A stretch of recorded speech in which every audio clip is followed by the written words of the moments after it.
Board's call to order.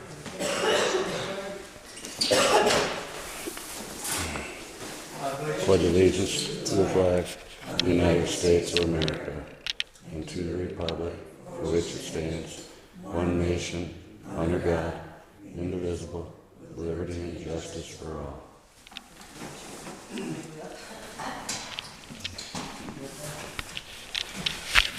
George, Julie here, Nancy here, Kristen here, Eileen here. Making sure we have a quorum. Turn over the minutes of the last meeting. I'll make a motion to approve the January 6th meeting minutes. I'll support. All those in favor say aye. Aye. Opposed? Motion carried. Treasurer's report. I just want to make note of one thing in here. Check number 11090, which was wrote to Nancy for her payroll check, her salary check for January. I mailed it to her and she never got it. So you'll see him tonight, it was voided out, and a replacement check 11102 was the replacement check for it.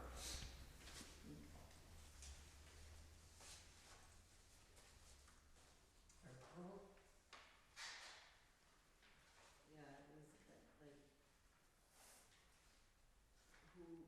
who approved the treasurer's report? Okay. Motion. I'll support. Moved and supported. We accept the treasurer's report as written. All those in favor say aye. Aye. Opposed? Motion carried. Public comment. No public comment. We'll on to the business at hand. American Library report. Linda can't be here this week, so she asked me to report for the library. The board met on January 15th at the Barton Library. One member was on the phone and 2 members were via Skype. 3 were actually in attendance. Martha reported that last month Fork Township was $90,483, and Chippewa was $10,865.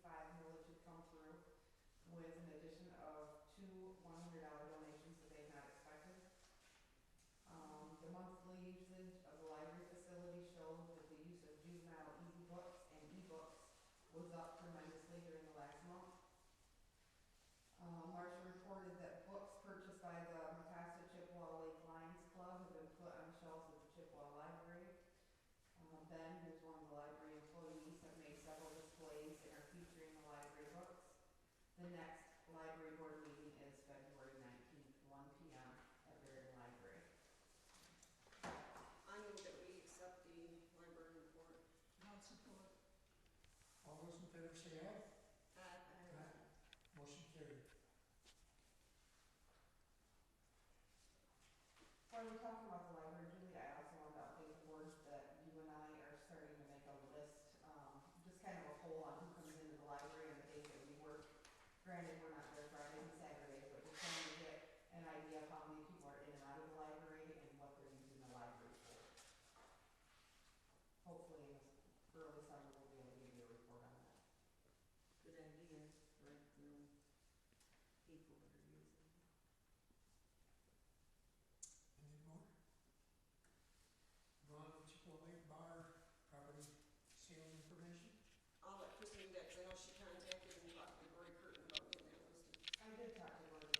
He would like a copy of the deed to make sure that it's clear. He would like a letter from the board stating that we are, that the bar property would be included in the tax abatement district. He would also like a letter from the building inspector stating that it could open back up as what it was previously. And then if we're going to do any kind of cleanup on it, he'd like pictures done after we do any kind of cleanup. And then he'll go ahead and list. I don't see a problem with it. If he wants just to see, so he can show that we have a clear copy of the deed, I can make a copy of that. We also can provide a copy of the survey. What was the other? That it will be included in the tax abatement district. I don't have a problem with giving them a letter that it is part of that property tax abatement district, but it'll depend on their application. We can't say ahead of time until we get the Right. application. But it is part of that district, so I don't see a problem with that. I'll move that we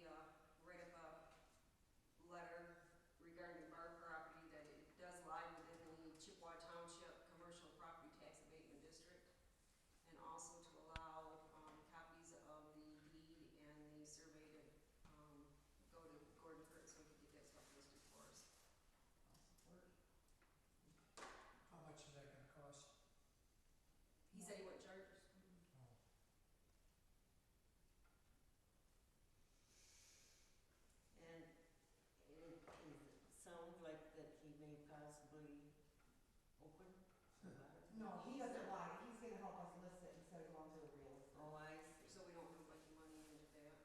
Give it a few months on social media and see if, because he has sold a couple other properties in there. We wanna worry about it. Well, it's leaking right now, I think, which surprised me, but, While we're kind of, well, I'll let you go with this motion. we have a motion on the floor, all those in favor of the motion, say aye. Opposed? Motion carried. On another note, George, you wanna kind of explain to the board about the, getting a hold of the development? Brownsfield, I think it's a corporation, it's an organization that has funds, well, you see what's going on in the north end of Big Rapids, and that's part of that is Costa County Development Corporation.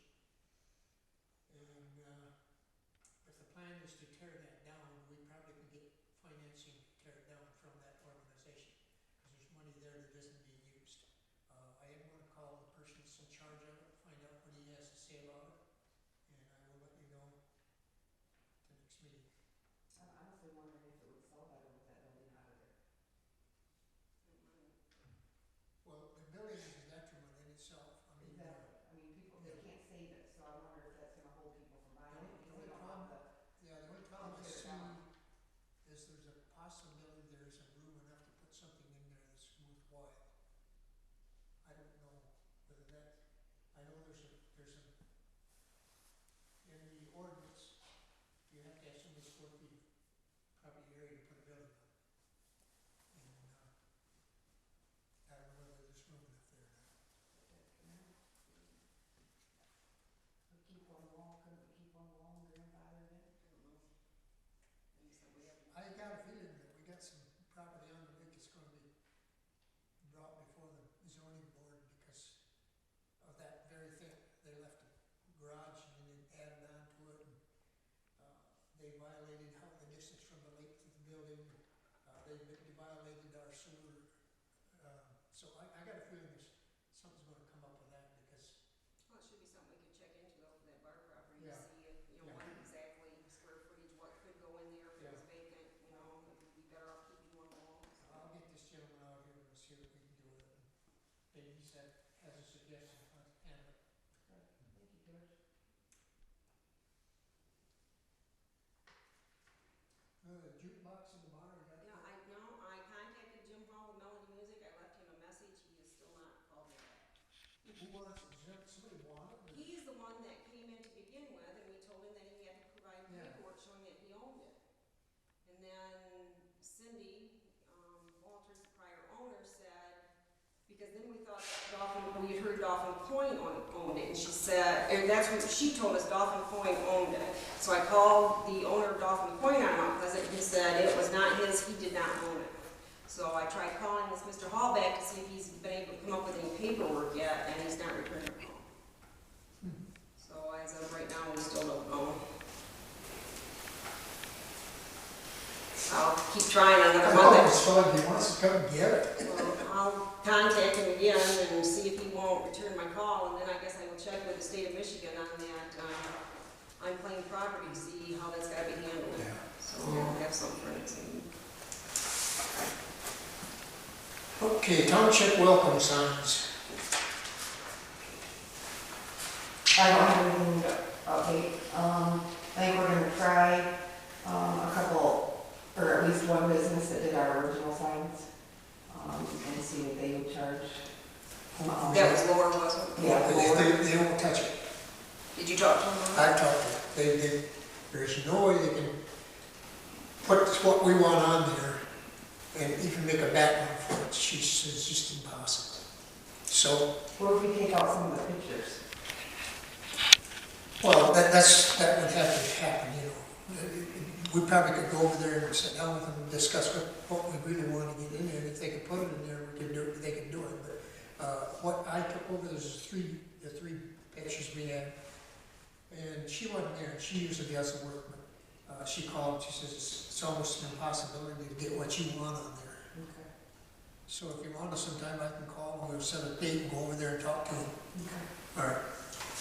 What about the guy that came here and talked to us about it? That was Alan, it was, that we got the bids from.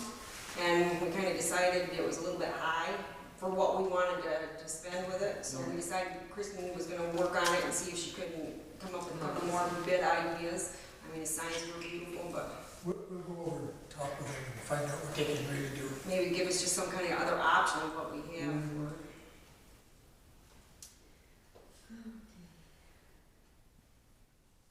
Road estimates.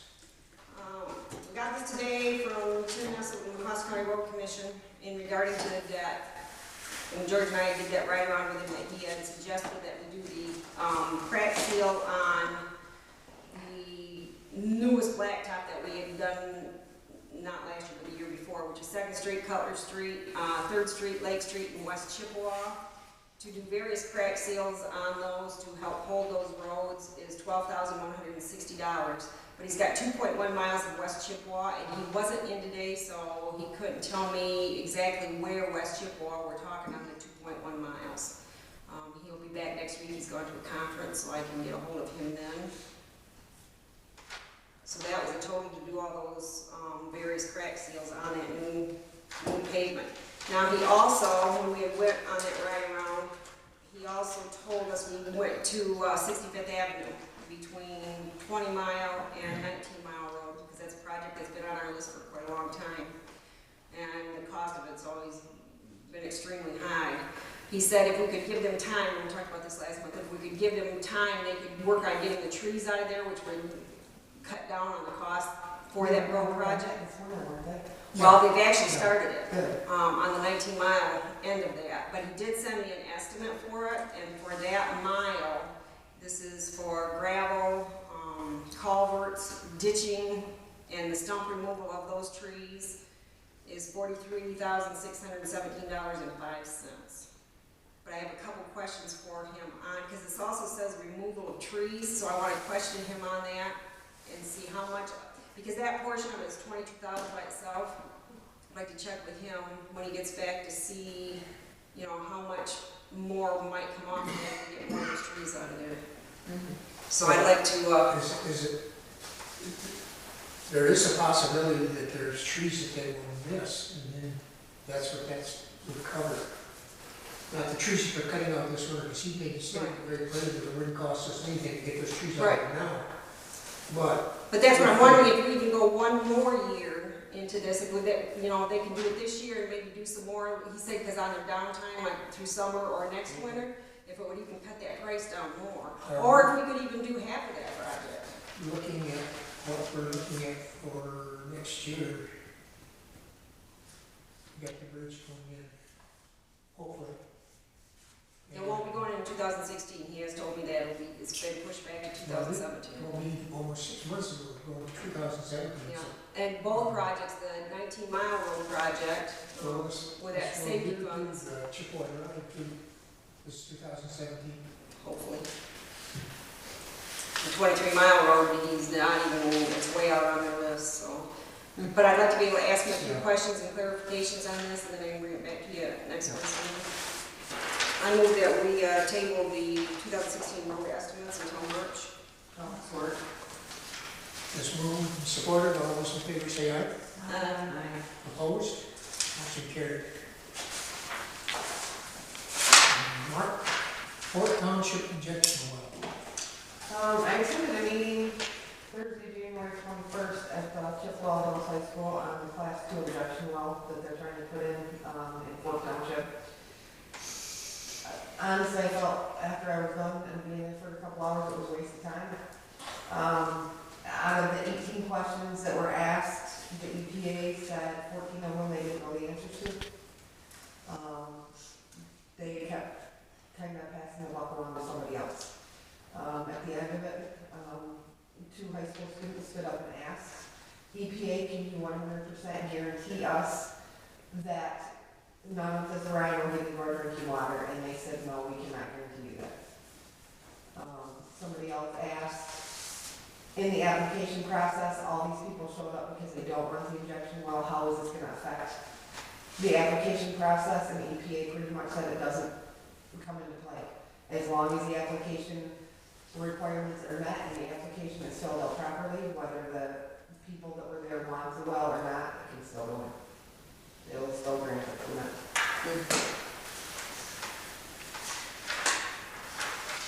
Did they say when they're going to be doing the final decision on? No. They said they had 6 more weeks. That gentleman, he's just looking at making out that contract. The guy that was there, he didn't know enough about that to even be up there. I agree. Is it my understanding too, with the monitoring of that well, that it's done by the company that's? It is done by Houston, Texas. Osborne Company is the one doing it, so And they monitor themselves? they monitor it themselves. They don't have a third-party company do it. And it's not monitored as closely as what I would expect. I mean, Every 5 years, is it not? yes. Every 5 years. The mechanical testing has to be done once every 5 years. Well, there could be a leak at the beginning of that 5 years. And I found out yesterday or Monday that the application is a class 2 application, which means they can haul brine in from Texas or any other state. Exactly. They can walk anywhere in Michigan, anywhere, in any other state, they can bring it and put it down that well. No, I know Martini Township, I believe passed an ordinance. No, it was just a motion. Was it a motion? They made a motion, that they will not allow injection wells in their township at all. So maybe that's something the board wants to think about. Nothing was said about it. I'm kind of out left field on this because of the fact that there never was anything taken out of this hole. It was a dry hole, there's nothing there. And yet they can say they can pump so many 1,000 gallons in there per day. Well, how do they know how many gallons they can pump in there? Now, I was told that, well, you can find out. I disagree because the article that I read in the Popular Science magazine indicates that you put stuff down there, there's iron down there in that rock just as well as there's anything else. And put brine in there, what does brine do to iron? It eats it up. Consequently, in the state of Oklahoma, last year, 2015, they had 700 tremors in that state, and they know that's what caused it. Because it gets down there, and there's dry down there. Now they put all this down there, and it starts eating into those rocks, and it gets slimy, and it starts moving. I was told today that can't happen, but I have to believe that those scientists knew something about what was going on. I guess one of the questions I found on here, Kristen, that was quite interesting to me was, if well is permitted and in the future abandoned, will the EPA continue to monitor the well for leaks? And they said no. No. And this company, Osborne, they own a ton of wells out in Texas. And Texas is trying to block it to where they can't do anything more, because 1 out of 3 injection wells that Osborne owns leaks. So, obviously it happens, no matter how many people keep telling them it doesn't. Don't the DEQ, do you remember? The DEQ, in my opinion, should have been at that I mean, we meeting. got monitors. The DEQ. What we were told the other night at the MTA district meeting was the DEQ only deals with anything above ground. The EPA deals with it underground. Yeah. That's what. Well, we gotta go underground. We gotta go quarterly by, what's the third? Right. I know, but I know that the DEQ, I believe, was the DEQ even there that night? So I said, And nothing's been said about their permits. you know, like 10 of the questions, the EPA passed off and said if DEQ was here, they could answer. So to me, the meeting just wasn't organized well. They should have had both organizations there represented. Kristen, there wasn't a reason to organize it because, you know, when We they got tell no answer, right. what you say isn't going to mean anything. If it goes for the way it's supposed to be written up, it goes through. Well, I do know, Pam Gilbert did mention the other night at the MTA meeting that she was really surprised. After that meeting, she discovered through the EPA that there are 3 of these Class C wells in Mecosta County already. There's one already in Fort Township in that same area. There's one in Etna Township, and was it Mecosta Township? Green Township. What's the idea? They just want places to get rid of it? Basically, they're taking old wells that didn't produce oil and using them to store. There's so much brine with every barrel of oil. And it's separated. They have to have that somewhere to put it. Yeah. So they plug it back in the hole, plug oil. Only this one didn't have anything in it, so they're going to use that now. And it's only well site is a mile from the headwaters of the Sport River. Well, think about the mosquito river, it's not that far from there if you never hit it. On to the next one, MTA District Briefing. Chris and I attended the District MTA Michigan Township Association meeting the other night at Green Township. There were 9 out of 16 townships in attendance. County Clerk Marcy Purcell gave a brief report on election law changes and CPL laws. PA 268 of January 5th, 2016, which eliminates the straight party voting option for November general election. So before, where you had on your ballot that you could just mark either party and it picked up all, you no longer can do that. You have to physically, if you want to vote for somebody, you've got to physically go down and mark each thing. So she said there's probably going to be longer lines at the November election due to that. The state of Michigan has appropriated $5 million to purchase new voting equipment. And it won't be rolled out until 2017 election year. So that means everybody, all jurisdictions in the state will be getting new election equipment. The Michigan Township Association has filed a lawsuit to repeal Section 57.3 of PA 269, which restricts the ability of local government to mail, post, publish phone recordings, television or radio, etc., a fact-worded sheet regarding any ballot proposal within 60 days of an election. The lawsuit was filed in federal district court, and a hearing has been scheduled for February 4th, 2016, by the federal judge that is going to be overseeing that. CPL laws eliminated the county gun boards on December 1st of 2015. You still apply at the county clerk's office, but they input all the information into the state police, who will do the final approval or denial of the permit. Sheriff Todd Purcell gave a report on the new security at the courthouse. The court wing is now sealed by a metal detector. The southeast entrance has now been closed. A security committee has also been formed and meet once a month. Dawn Ketchum of the Commission on Aging gave a report on services that are provided through her agency. She also had printed information regarding the services, which we picked up. I'm hoping to load it up into our website for people. Joyce Randall, McCosk County Road Commission Director, reported on the new road funding that was passed in November 2015. The road commissions will not see any funding until March 2017. That year, they should see about $900,000 in revenue increase. The road commission has not yet accepted projects for 2016.